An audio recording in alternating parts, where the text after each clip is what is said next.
Everest পৃথিবীর সর্বোচ্চ শৃঙ্গ, যার উচ্চতা সমুদ্রপৃষ্ঠ হতে 8,848 মিটার।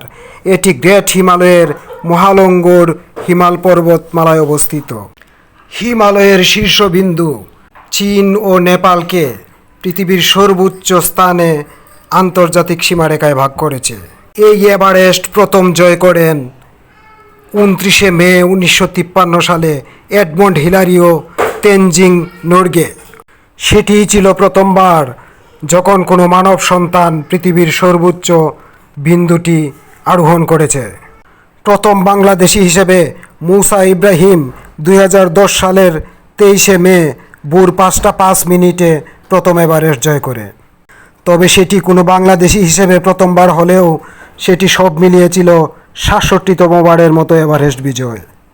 আর প্রথম বাংলাদেশি মহিলা হিসেবে নিশাত মজুমদার 2012 সালের 19 মে শনিবার সকাল 9টা 30 মিনিটে এভারেস্ট বিজয় করে। এ পর্যন্ত সব মিলিয়ে মোট 7 জন বাংলাদেশি এভারেস্ট বিজয় করেছেন। তাদের জন্য রইল অফুরন্ত শুভকামনা, শুভেচ্ছা।